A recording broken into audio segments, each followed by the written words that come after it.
Bonjour chers téléspectateurs et bienvenue à cette émission.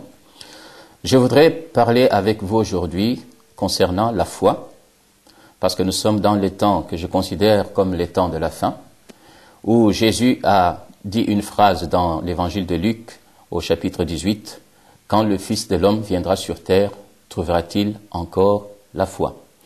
Pour cela, je vais lire juste un verset dans Hébreux chapitre 11, au verset 1er, qui nous dit « Or la foi est une ferme assurance des choses qu'on espère, une démonstration de celles qu'on ne voit pas. » Donc j'aimerais aussi lire le même verset dans d'autres versions pour que l'on puisse bien saisir ce qu'est vraiment la foi, et pour aussi qu'on puisse réaliser ce que Dieu attend de nous.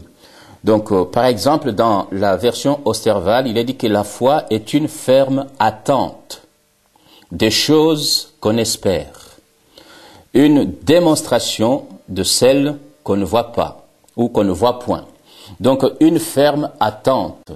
Je ne sais pas qu'est-ce que vous attendez de Dieu, je ne sais pas qu'est-ce que vous avez demandé à Dieu, mais ce que vous avez demandé à Dieu ou ce que vous attendez de Dieu, Dieu veut que vous puissiez l'attendre avec foi et demander avec foi. Et il y a aussi un autre verset qui nous dit que, or sans la foi, il est impossible de lui être agréable, car il faut que celui qui s'approche de Dieu croit que Dieu existe et qu'il est le rémunérateur de ceux qui le recherchent. Autrement dit, Dieu nous dit que nous devons nous attendre à lui par la foi. Donc, sans la foi, on ne peut pas lui plaire. Donc, dans ce passage, Dieu veut que nous lui soyons agréables. Pour lui être agréable, nous devons nous approcher de lui avec foi. Et c'est très important de comprendre avec foi. Pourquoi? Parce qu'aujourd'hui, nous avons beaucoup de croyances. Alors, ce que nous voyons à travers différentes religions, c'est ce qu'on appelle la croyance et non pas la foi. Parce que la Bible nous dit que la foi vient de ce que l'on entend, et ce que l'on entend vient de Christ, donc vient de la parole de Dieu.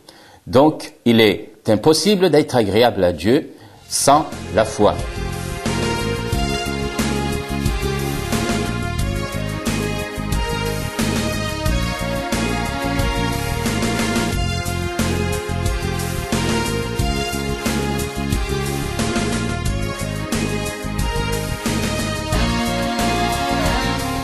Jésus-Christ est celui qui suscite la foi en nous et c'est lui qui l'amène à la perfection. Encore une fois, sans la foi, il est impossible d'être agréable à Dieu. Pour cela, nous allons prendre un autre passage dans Jacques, chapitre 1er, à partir du verset 5 jusqu'au verset 7. Et ce passage nous dit ceci. « Si quelqu'un d'entre vous manque de sagesse, qu'il la demande à Dieu, qui donne à tous simplement et sans reproche, et elle lui sera donnée, mais qu'il la demande avec foi, sans douter, car celui qui doute est semblable au flot de la mer, agité par le vent et poussé de côté et d'autre. Qu'un tel homme ne s'imagine pas qu'il recevra quelque chose de la part du Seigneur. C'est un homme irrésolu, inconstant dans toutes ses voies. » Alors, par ce passage, je voulais tout simplement vous amener à ceci.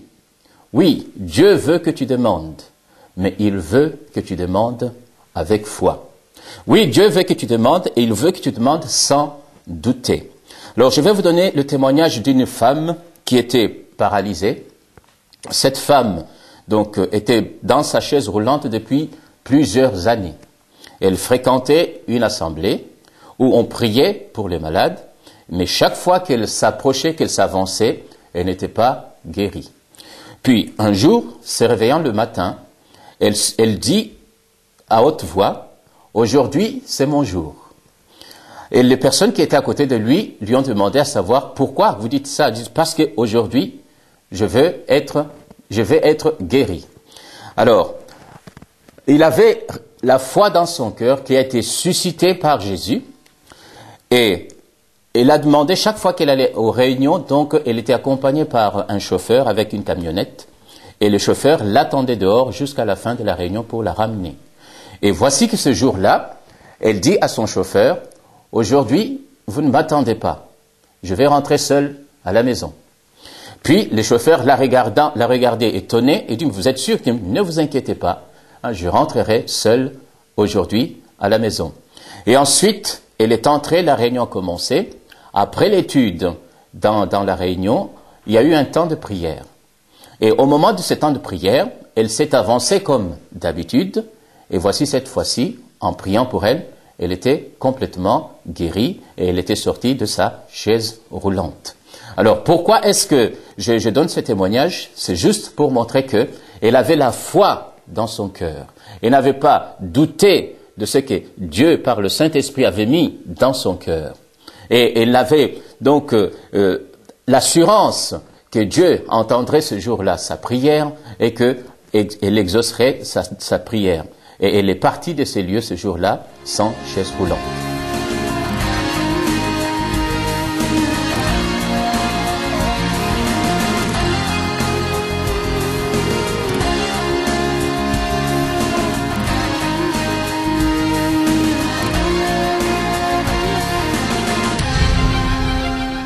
Quel témoignage magnifique, et ce témoignage est un témoignage de foi. Alors, avant même qu'elle soit guérie, cette femme, elle avait une grande joie. Elle avait une grande joie dans son cœur. Et les gens qui étaient autour de lui ne pouvaient pas comprendre qu'elle était si joyeuse. Vous savez, parce que quand la foi est dans notre cœur, comme nous l'avons lu tout à l'heure, c'est une ferme assurance, une ferme attente. C'est-à-dire qu'on s'attend à Dieu. On attend ce qu'il intervienne, on attend ce qu'il réponde à notre prière. Il y a une joie, il y a une paix qui nous accompagne. Et elle était joyeuse. Et voici, elle était guérie. Puis, donc tout le monde a vu cela et était content. Et voici qu'il y avait une autre femme à côté d'elle, qui était aussi dans la chaise roulante. Voyant que la première était guérie et qu'elle est rentrée chez elle sans chaise roulante, elle s'est dit aussi dans son cœur, « Demain, je vais être guérie. Je dirai à mon chauffeur de rentrer à la maison et de ne pas m'attendre. Et je rentrerai seule. » Et puis, elle a fait comme elle a pensé. Et voici que lorsqu'elle est arrivée à la réunion, au moment de la prière, on a prié pour elle. Malheureusement, elle n'était pas guérie. Pourquoi? Tout simplement parce qu'elle n'avait pas reçu la foi dans son cœur, mais elle avait regardé à l'expérience ou au témoignage de l'autre. Alors, je partage ceci pour dire que lorsque la foi est en nous, la Bible dit qu'il y a une ferme assurance. Il y a une ferme attente. Comme cette femme. Donc, elle s'attendait à être guérie parce que Dieu avait mis l'assurance, la conviction par le Saint-Esprit dans son cœur qu'il allait recevoir ce jour-là sa guérison et elle a reçu sa guérison ce jour-là. Cela peut vous arriver aussi si vous croyez, comme la Bible le dit, que sans la foi, il est impossible d'être agréable à Dieu. On ne peut pas plaire à Dieu sans la foi. C'est-à-dire que on ne peut pas s'attendre à ce que Dieu exauce ma prière si je n'ai pas la foi. On ne peut pas s'attendre à ce que Dieu me parle si je n'ai pas la foi. Alors, on ne peut pas s'attendre à ce que Dieu agisse si nous n'avons pas nos yeux fixés sur lui par la foi. Alors, ici, nous voyons dans ces passages de Jacques, au chapitre 1er, versets 5 à 7, il dit, si quelqu'un d'entre vous manque la sagesse, qu'il la demande à Dieu, qui donne à tous, simplement et sans reproche. Peut-être c'est une sagesse qui vous manque. Peut-être c'est quelque chose d'autre qui vous manque. Peut-être c'est un besoin quelconque que vous avez. Mais ici, il nous est dit tout simplement qu'il faut demander à Dieu qui donne tout simplement et sans reproche.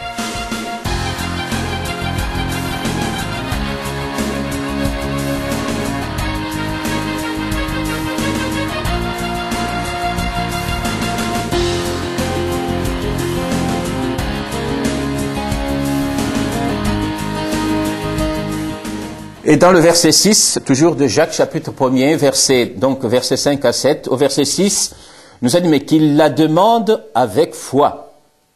Dieu veut qu'on demande avec foi. Même si les circonstances ne sont pas donc favorables, même si ce que nous voyons peut nous décourager, mais il veut qu'on prenne la position de foi. Et il est ajouté qu'il demande avec foi sans douter.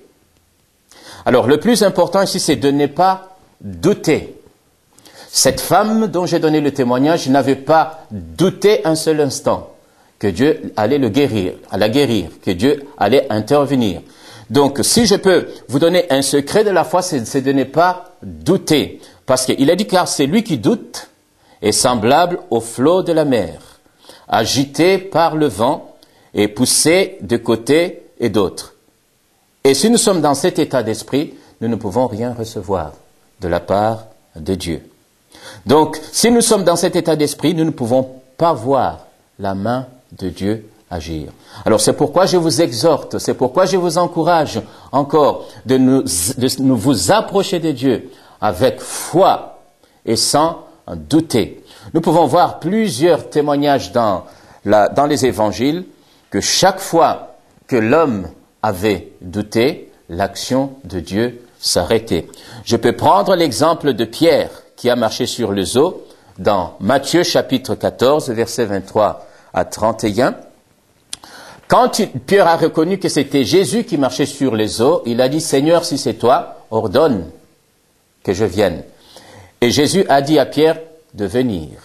Pierre est sorti de la barque, il a marché sur les eaux, et il est aussi dit qu'il y avait un vent contraire, je peux dire un vent d'opposition qui venait dans la direction opposée.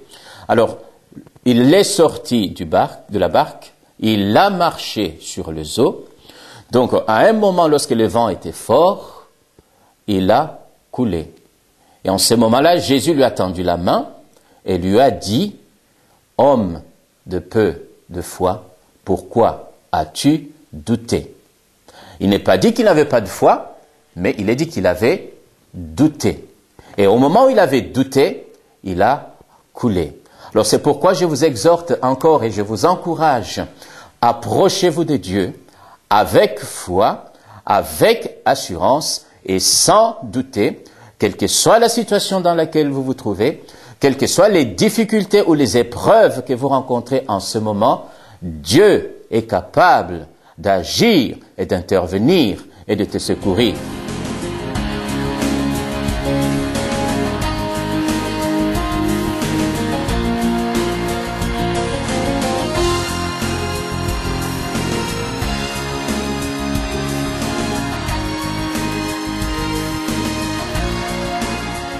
Alors, comme dit ce passage, sans douter, le mot douter veut dire être dans l'incertitude. Ne pas être sûr que Dieu va me répondre. Ne pas être sûr que Dieu va entendre ma prière. Ne pas être sûr que la situation va changer. Ne pas être sûr que la montagne qui est devant moi va être déplacée. C'est ça, être dans l'incertitude. Et lorsqu'on s'approche dans l'incertitude devant Dieu, nous ne pouvons pas espérer recevoir quelque chose de sa part. C'est pourquoi il faut venir à lui avec foi et sans douter. Alors, je peux donner donc un autre témoignage qui me concerne moi personnellement. Il y a eu un temps, quelques années en arrière, où nous avions besoin d'acheter notre maison. Alors, nous avons été voir toutes les banques avec les moyens financiers que nous avions. Les banques nous avaient répondu que ce n'était pas possible donc de vous accorder un prêt. Entre-temps, nous avions déjà signé la promesse de vente et nous avions 3 mois de promesse de vente et nous avions dépassé les 3 mois de promesse de vente. Autrement dit, si nous n'apportions pas un justificatif nécessaire, nous perdions les 10% que nous avions versés donc au notaire. Nous avions prié parce que nous étions découragés, nous ne savions plus quoi faire. Et Dieu nous parle en nous disant, en nous donnant même un nom précis d'une banque pour aller déposer les dossiers là-bas. Nous sommes allés par la foi parce que nous ayant récolté un refus partout dans toutes les banques, même notre propre banque, nous n'avions pas beaucoup d'espoir dans notre cœur. Mais seulement sur la parole que Dieu nous avait donnée avec foi, nous sommes allés dans une banque donc est arrivé dans cette banque, la personne qui nous avait reçus nous a regardé fixement dans les yeux en nous disant, et pourtant nous étions chrétiens, et disait, mais pourquoi vous êtes si triste? Et tout d'un coup, on lui a dit, mais écoutez, on nous a refusé partout et nous espérons au moins qu'ici vous allez accepter votre dossier. Et puis en même temps, Dieu nous disait dans notre cœur, ayez foi en Dieu et ne doutez point de moi. Et voici, juste après que Dieu nous ait donné cette parole-là, cette femme se lève et dit, écoutez, je prends en main votre situation, je prends votre dossier. Elle a pris ce dossier et elle a traité le dossier du début jusqu'à la fin. Alors que notre situation ne permettait pas qu'on puisse obtenir un prêt pour cette maison, Dieu, dans sa bonté, a touché le cœur de cette femme et nous a permis que nous puissions avoir donc cette maison que nous avions achetée. Et cette démarche a été faite dans la foi. Et jusqu'au bout, nous n'avions pas douté, quand bien même nous n'avions pas des moyens financiers suffisants.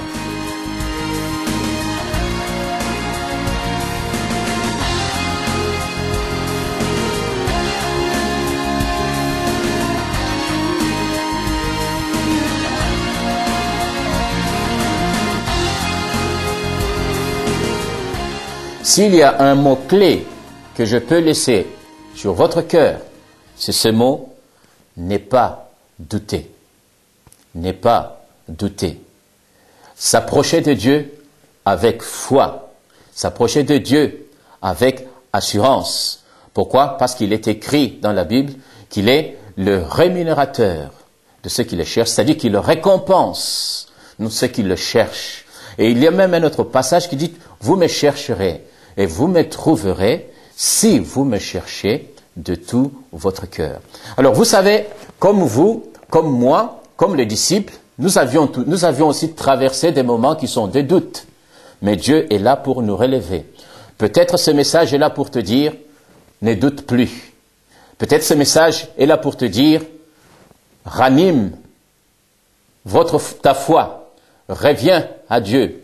Peut-être ce message est là pour te dire, quelle qu'elle soit la hauteur de la montagne, quelle que soit la durée de ce problème, viens avec foi à Dieu et Jésus va intervenir puissamment dans ta vie pour te délivrer, pour te secourir et pour changer les circonstances dans lesquelles vous vous trouvez.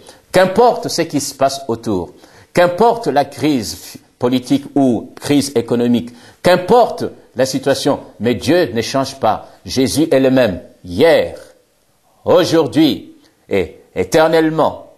Il est celui qui a tout accompli à la croix et il est celui qui te dit aujourd'hui que rien ne lui est impossible. Alors, mon ami, venez tout simplement avec foi, avec assurance. Parce que si nous doutons, si nous hésitons, nous n'allons pas voir la main de Dieu agir, nous n'allons pas voir le flot de Dieu intervenir, nous n'allons pas voir le changement dans notre vie. Donc la foi apporte aussi l'espérance. Et cette espérance veut dire, quelle que soit la situation où je me trouve, mon Dieu est capable d'intervenir, il est capable de me secourir. Oui, il est capable de vous secourir. Même si la situation a duré depuis des années, même si la situation a duré depuis 2 mois, avec lui, tout est possible. C'est pourquoi il nous dit, c'est de demander avec foi et sans douter, sans incertitude et sachant que sa main n'est pas courte pour agir. Nous ne sommes pas limités par la distance. Là où vous êtes, Dieu est capable d'intervenir.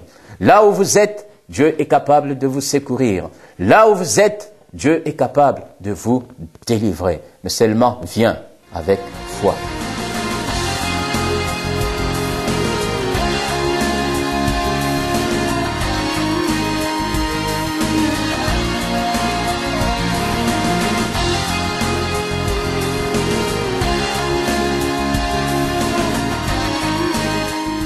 Ce même jour, sur le soir, Jésus leur dit, « Passons à l'autre bord. » Après avoir renvoyé la foule, ils l'amenèrent dans la barque où il se trouvait.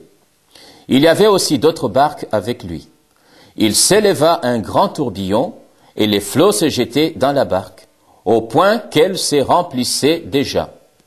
Et lui, c'est-à-dire Jésus, il dormait à la poupe sur le coussin. Ils le réveillèrent et lui dirent, « Maître, ne t'inquiètes-tu pas de ce que nous périssons ?» S'étant réveillé, il menaça le vent et dit à la mer, « Silence, tais-toi !» Et le vent cessa. Et il eut un grand calme.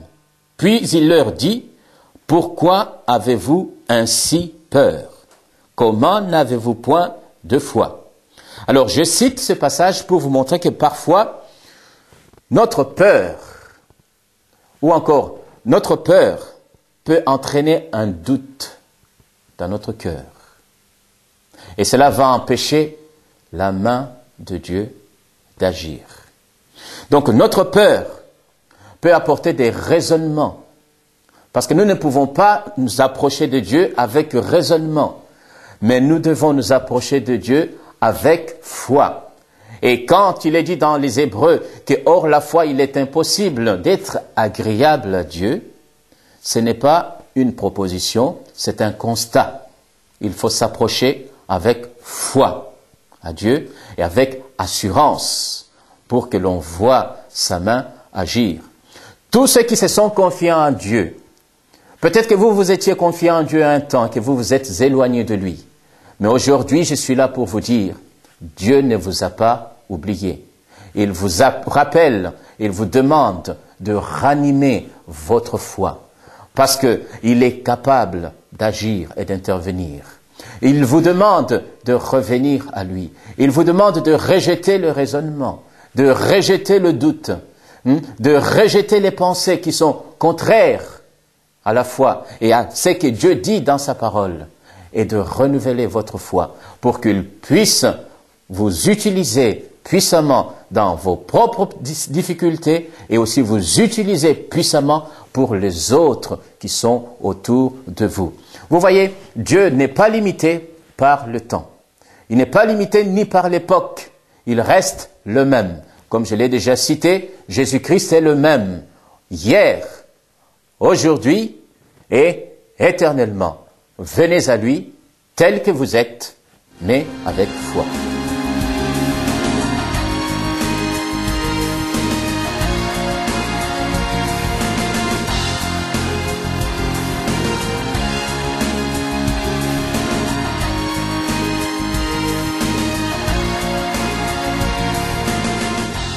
Donc, beaucoup de choses sont dites sur la foi, mais je voudrais juste vous donner juste ce petit secret, cette clé, sans douter.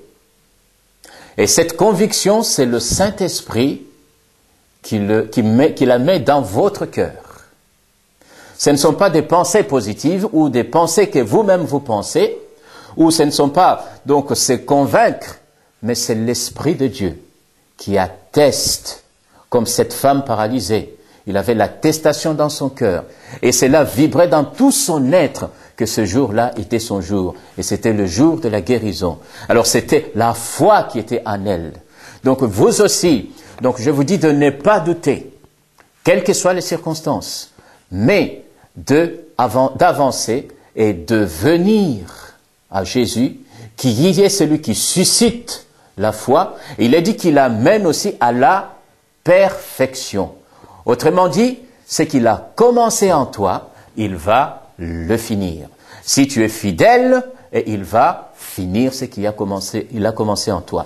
Ce qu'il attend de toi, c'est que par la foi, tu marches de victoire en victoire et de transformation en transformation et que tu puisses dominer dans toutes tes circonstances et que tu puisses surmonter toutes tes difficultés et que tu puisses rendre gloire à Dieu et proclamer qu'il est vivant comme dit sa parole. Alors, ne doutez plus et ne raisonnez plus, mais croyez seulement, comme il est dit dans la parole, si tu crois, tu verras la gloire de Dieu. Donc, si tu crois, tu verras la main de Dieu agir puissamment. Que Dieu vous bénisse.